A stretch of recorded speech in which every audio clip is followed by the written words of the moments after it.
Good morning students. आज हम भूगोल विषय के बारे में अध्ययन करेंगे और भूगोल विषय की जब हम शुरुआत करते हैं तो भूगोल एक ऐसा विषय है जिसे हमें रटकर नहीं याद करना है, क्योंकि भूगोल एक ऐसा विषय जिसे अगर हम अच्छे से समझ लेते हैं तो हम आसानी से उस विषय वस्तु को ग्रहण कर पाएंगे। भूगोल में हम शुरुआत करें कि जो भूगोल है इसका प्रारंभ कब से हुआ। प्रारंभ में भूगोल विषय को एक यात्रा वृत्तांत के रूप में अध्ययन किया जाता था।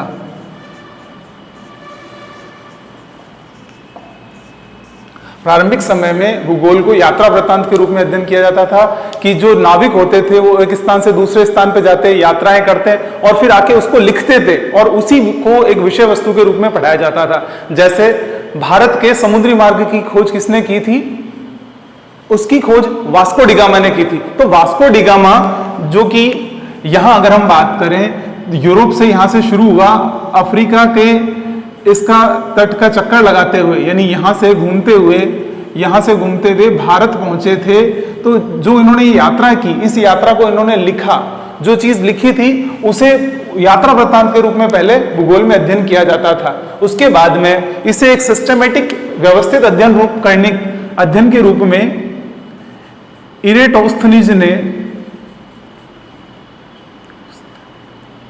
इरेटोस्थनीज यह एक व्यक्ति है, भूगोलवेता है, जिन्होंने भूगोल का व्यवस्थित अध्ययन प्रारंभ करवाया।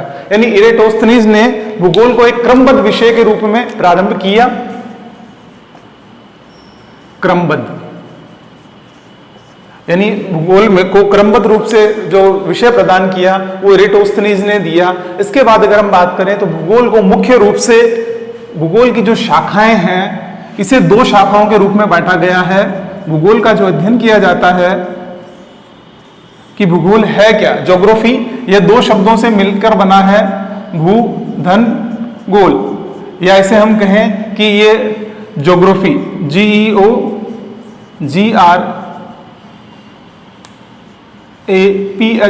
ज्योग्राफी, जो यानी पृथ्वी और ग्राफी यानी वर्णन या अध्ययन। हम कहें तो इरेटोस्थनीज ने जो बात करी कि भूगोल क्या है, पृथ्वी का अध्ययन करना है। यानी हम भूगोल विषय में किन विषय वस्तुओं को पढ़ेंगे, हम इसके अंतर्गत पृथ्वी से संबंधित जो भी अध्ययन है वो इसके अंतर्गत अध्ययन किया जाता है।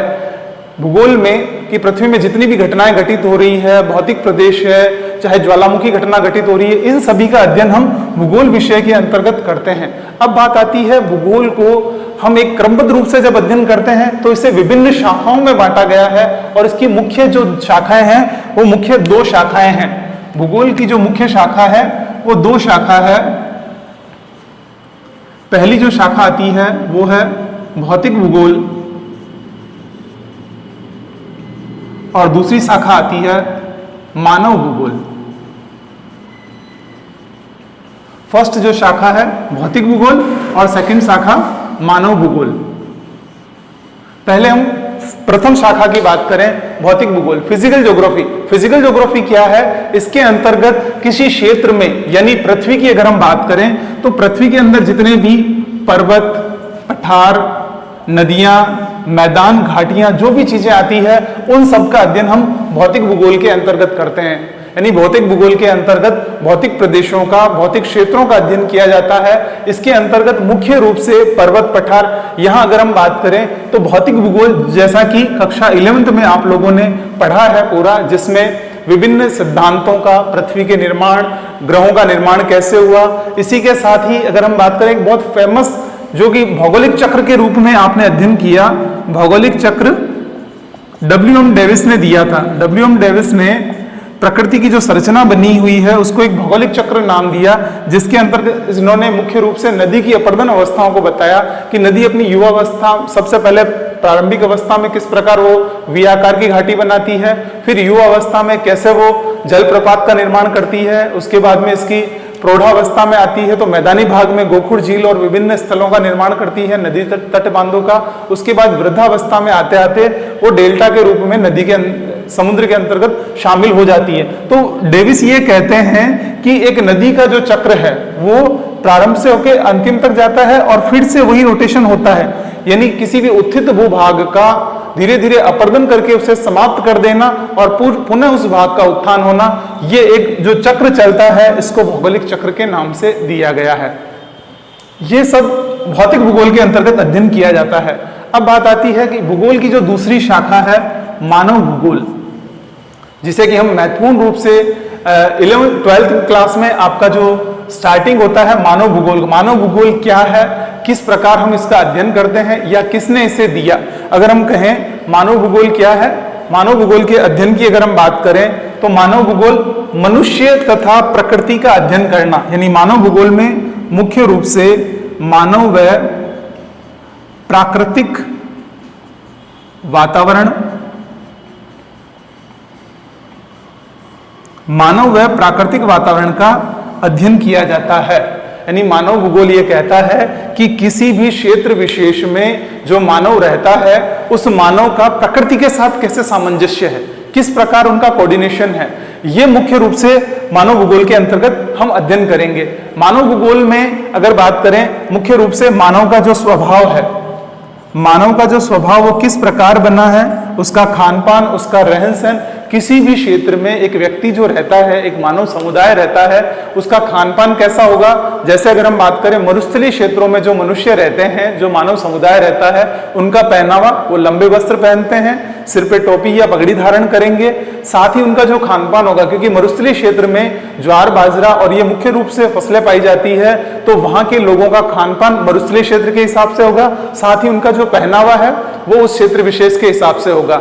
इसके अलावा वहां की जो आर्थिक व्यवस्था है, वहां का जो सांस्कृतिक है, वहां का जो कल्चर है, वहां का जो ट्रेडिशन है, वो सब किस आधार पे होगा, वहां की प्राकृतिक वातावरण के अनुसार। यानी हम कह सकते हैं मानव भूगोल में किसी भी क्षेत्र का जो भौतिक क्षेत्र है, जो वहां का वातावरण है, उस वातावरण का तो अध्ययन किया ही जाता है, साथ ही उस वातावरण के साथ साथ मानव किस प्रकार उससे जुड़ा हुआ है इसका भी उसमें अध्ययन किया जाता है।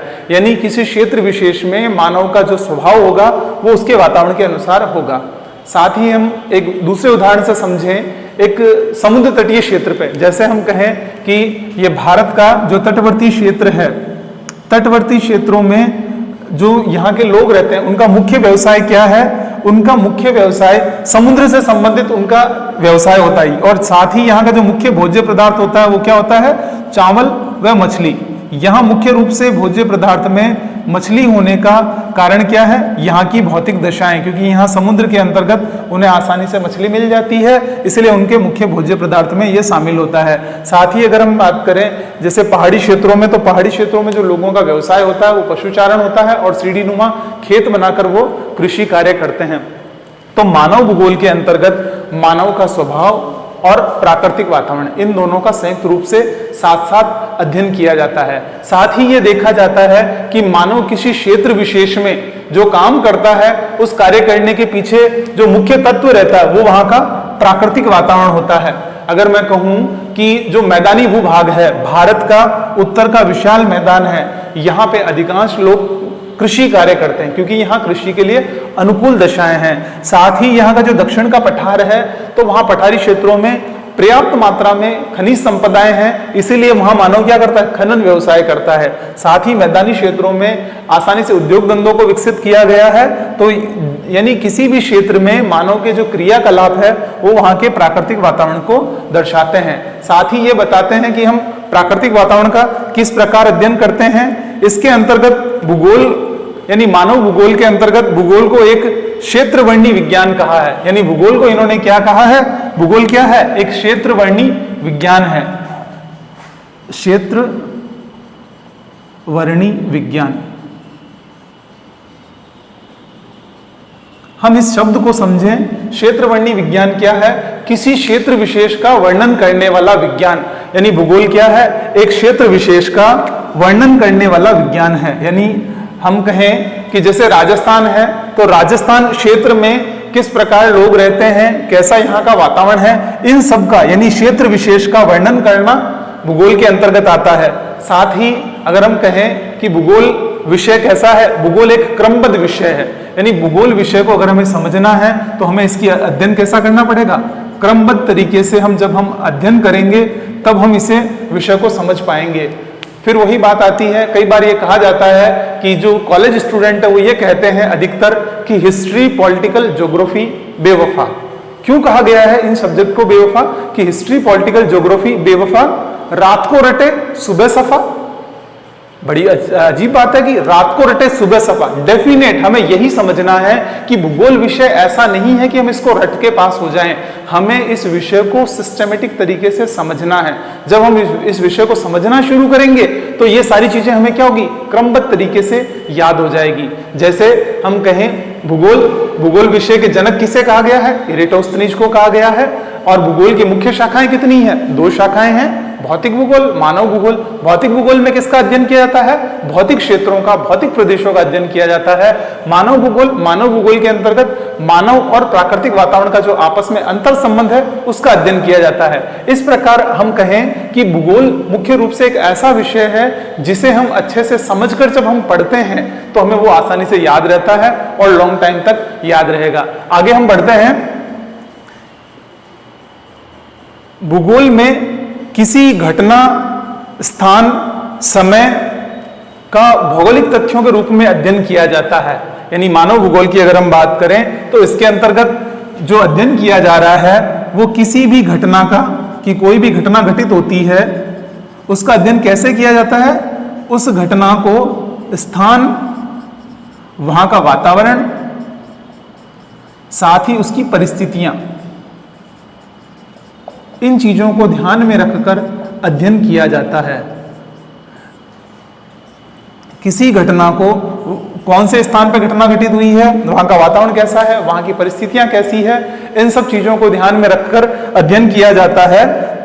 ये सब जो अध्ययन किया जाता है वो एक सिस्टमेटिक तरीके से होता है, क्रमबद्ध तरीके से होता है। इसी कारण से भूगोल को हम क्या कहते हैं? क्षेत्र वर्णी विज्ञान, यानी किसी क्षेत्र विशेष का वर्णन करने वाला विज्ञान, ये भूगोल के अंतर्गत आता है।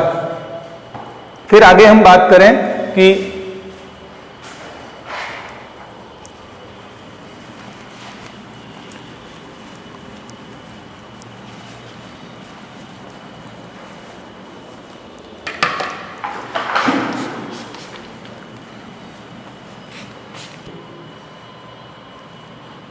हम बात कर रहे थे मानव भूगोल की। मानव भूगोल की परिभाषा को अगर हम कहें तो एक सटीक सी इन 4 लाइन के माध्यम से हम समझ सकते हैं। मानव भूगोल क्या है? मानव भूगोल में मानवीय तथ्यों का अध्ययन आता है। यह पर्यावरण के मध्य अंतर संबंधों को बताता है। कृषि, पशुपालन, उद्योग, व्यवसाय जो किए जाते हैं, परिवहन, संचार, व्यापार इसके अंतर्गत आते हैं। यानी मानव भूगोल को मुख्य रूप से जो अध्ययन किया जा रहा है उसमें मानवीय तत्वों का शामिल किया जाता है। यानी इसके अंतर्गत कौन कौन से मानवीय तत्व हैं उनको हम अध्ययन करते हैं। मानवीय तथ्यों यानी मनुष्य कौन कौन से काम करता है, किस प्रकार वातावरण के साथ उसका संबंध रहता है, यह मानव भूगोल में अध्ययन किया जाता है। दूसरी बात जो बताई गई है कि मानव पर्यावरण के मध्य अंतर संबंधों को दर्शाता है। यानी मानव भूगोल क्या है? मानव व पर्यावरण, इन दोनों के बीच में जो इंटर रिलेशनशिप होती है, अंतर संबंध होता है, उसको हम भूगोल के, मानव भूगोल की विषय वस्तु के अंतर्गत अध्ययन करते हैं। साथ ही इसमें कृषि, पशुपालन, उद्योग, व्यवसाय, ये जो कार्य किए जाते हैं मानव की, वो भी सभी इसके अंतर्गत आते हैं, मानव भूगोल की विषय वस्तु के अंतर्गत। इसी के साथ परिवहन, संचार और व्यापार भी इसके अंतर्गत आते हैं। यानी हम कहें तो मानव भूगोल की जो विषय वस्तु है, इसका विषय क्षेत्र अत्यंत व्यापक है। इसमें मुख्य रूप से मनुष्य के विभिन्न तथ्यों को, प्रकृति और मानव के आपसी अंतर संबंधों को, साथ ही कृषि, उद्योग धंधे, व्यापार, परिवहन, संचार, आवास, अधिवास, किस प्रकार मानव बस्तियों में वो रहता है, इन सब का अध्ययन किया जाता है। तो हम इस प्रकार कह सकते हैं, एक संक्षिप्त परिभाषा के रूप में कह सकते हैं कि मानव भूगोल क्या है। इसको अगर हम समझें तो मानव भूगोल में पृथ्वी का अध्ययन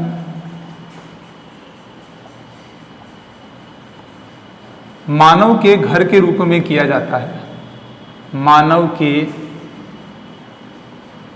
घर के रूप में किया जाता है। यानी मानव भूगोल ये कहता है कि जो पृथ्वी है वो पृथ्वी को हम कैसे मान रहे हैं? मानव के घर के रूप में, कि मानव यहाँ रहता है और विभिन्न प्रकार के जो इसके संबंधों को, अब हम इनके संबंधों की अगर हम बात करें तो मानव और पर्यावरण के बीच में जो संबंध रहे हैं उन संबंधों को विभिन्न कालक्रम के अनुसार बताया गया है। इसके लिए विभिन्न इन्होंने वादों की नाम के साथ बताया गया है कि सबसे पहले अगर हम बात करें तो ये आता है नियतिवाद। नियतिवाद, प्रकृतिवाद, संभववाद,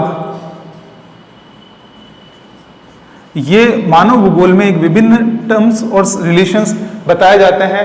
फ्रेडरिक रेडजेल, जिन्हें आधुनिक भूगोल के पिता कहा जाता है, नियतिवाद, नियतिवाद ये कहता है कि प्रारंभ में मानव और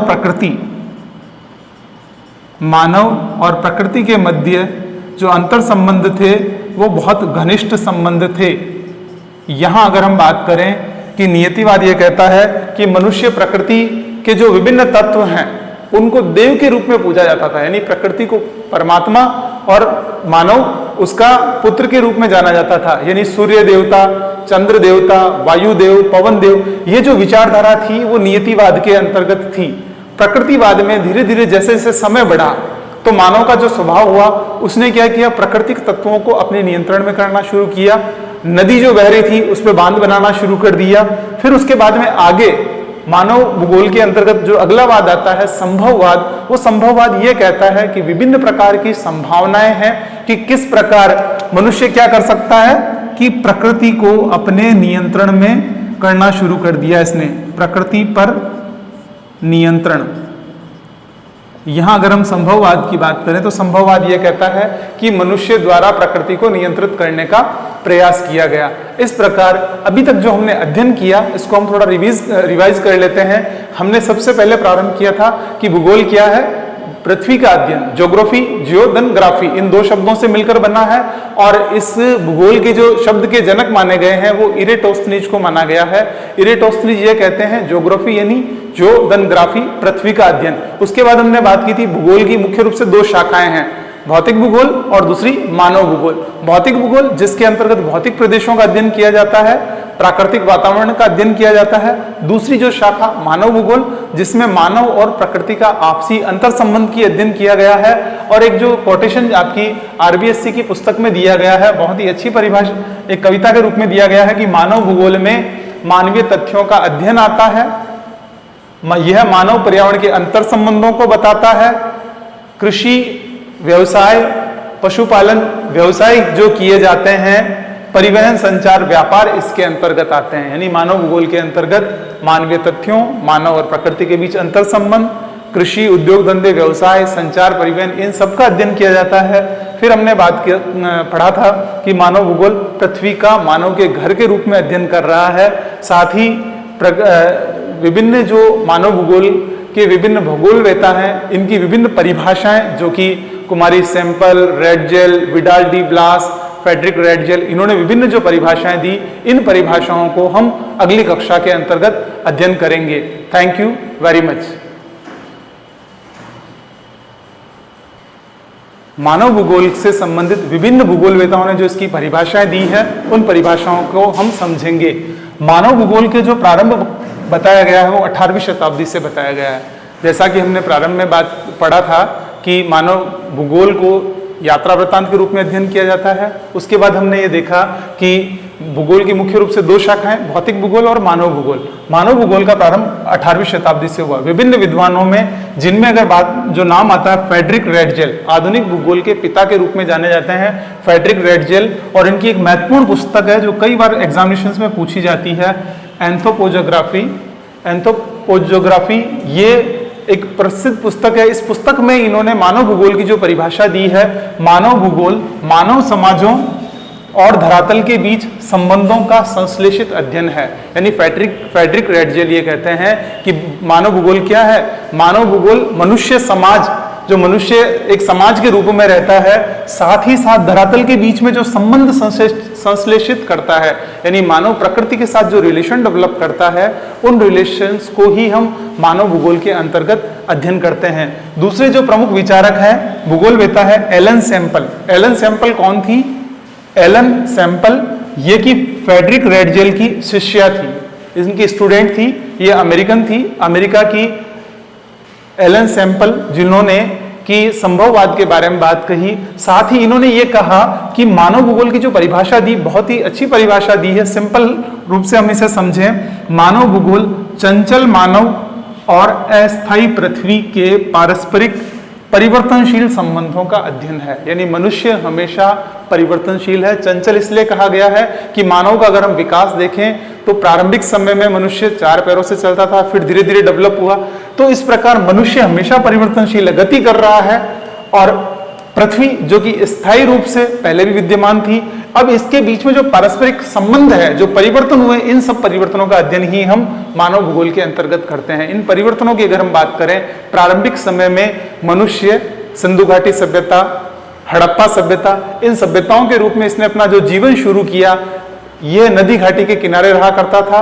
कृषि कार्य करके इन्होंने अपने कार्य को संपन्न करना शुरू किया। धीरे धीरे आज अगर हम बात करें, मनुष्य किसी भी स्थान पर जाकर रहना शुरू करे, उसने टेक्नोलॉजी के माध्यम से वहां वो क्या कर सकता है, सुविधाएं प्रोवाइड कर सकता है। तो इस प्रकार चंचल मानव और अस्थायी स्थायी प्रकृति पृथ्वी, इनके पारस्परिक संबंधों का अध्ययन मानव भूगोल में किया जाता है। इसी के साथ विभिन्न विद्वान जो भूगोल वेता रहे हैं, विडाल डी ब्लास, इन्होंने भी अपनी परिभाषाएं दी। और एक डेकन और पिट्स भूगोल वेता है, इन्होंने मानव भूगोल में भूगोल मानव और उसके कार्यों को समाविष्ट किया है।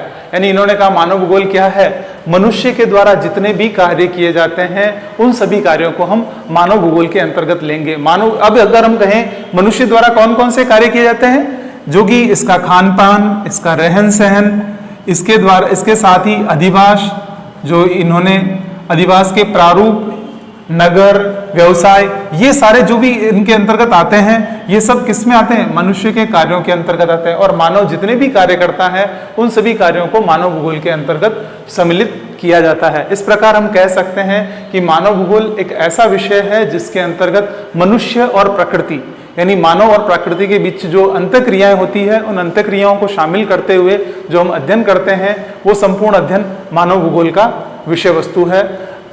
इस विषय वस्तु की अगर हम बात करें तो ये विषय वस्तु संक्षिप्त न होकर अत्यंत व्यापक है। इसकी विषय वस्तु, इसकी प्रकृति, इस पे हम नेक्स्ट वाली क्लास में बात करेंगे। Thank you.